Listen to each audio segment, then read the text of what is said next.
making noise. Beast of the week, breaking news. Beast of the week, got the game ball. Watch out, y'all, coming through. Tom Murray, Mr. High School Holla, K104 Sports, K104 Spring Ball. I'm out here in McKinney, Texas, checking out the Lions. I got Coach Shavers with me. Coach, thank you so much for allowing me out at practice, man. Absolutely. Thank you for coming. No problem. The first question I'm asking all the coaches, how was your team affected by COVID this past season? Man, COVID this past season, it was taxing on us. You know, obviously we have to be very, very cognizant of making sure that our players were keeping socially distant, making sure they were wearing masks and doing all of those things. We have to make sure we did a great job of contact tracing, finding ways to lift weights and watch video without with being able to social distance. And so there were a lot of challenges, but luckily being in McKinney ISD, they gave us the guidance that was needed to be able to successfully and safely play a whole football season. So you did finish the football season. You know, a lot of teams were not able to, but with that, you all missed the playoffs.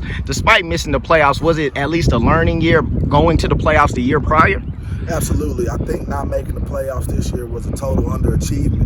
I think that we had a football team good enough, but I think what we learned in that process was how important it is to show up every week and be prepared as coaches and as players. And the lessons that we learned from not getting in this last year, I can definitely see them resonating in our off-season program as well as spring football. Talking to some of the student athletes out here, one of the things they said and they repeated it, the district that you all are in is really the DFW SEC almost in a sense up north. Do you talk to them a lot about the competition, or at this point they know what it is going against the Allens, going against the Prospers, going against the Braswells? Yeah, we have a really, really tough district top to bottom, and they know every week you got to be prepared to play. And so the first place team in our district, last place team in our district, they're all good football teams. They all have really good players. They all have really good coaches, and it comes down to who's going to go out on Friday nights and execute and do the things that are required to win. So with this upcoming season, me and you, we talked about it off air, and you said this was your class that you're definitely looking forward to. So can you just talk about that class and the kids in that class that we can watch out for? Yeah, absolutely.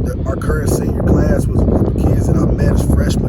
When they came in here, they were the first freshman football class that we had, and a special group to me because they're the first group that have been through this program all the way, and I'm looking forward to the things that they're going to be able to do. They've been a big part of establishing a culture here, and I'm looking forward to seeing them step into their senior year and go compete. Who are some of those student athletes we need to watch out for, Coach? You know, Josh Dixon, Division I cornerback, wide receiver, is going to play both sides of the ball for us. Damon Youngblood will be a big-time player for us, both sides of the ball.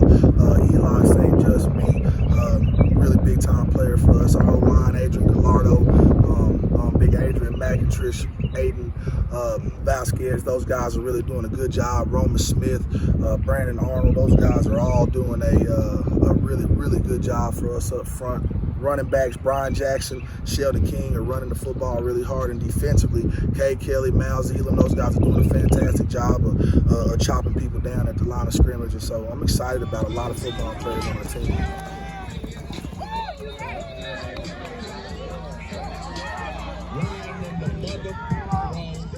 What you can expect from us this upcoming season, we're definitely not going to miss out on the playoffs again.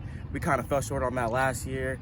And from a defensive standpoint, we're just going to go out there and shut out teams how we were doing all last year, but just even better. The expectations for this year, honestly, is like making big plays, scoring touchdowns, because last year we lacked on that. We were like low in the stats, so we got to up that in order to win games. So, yeah. So each year, each spring, every coach has different things that they want to accomplish. What do you want the McKinney Lions to accomplish this spring? You know, this spring it's important for us with the new offense going in that we get real familiar with that. We get real familiar with the characteristics that make that offense go. We also want to make sure we establish an identity on the offensive and defensive side of the ball. We want to try to make sure that we have our players playing in the right positions, making sure that those guys are all playing in a place where they can go help our football team succeed the most. I appreciate you, Coach Shavers. And I appreciate you, K104. Thank y'all.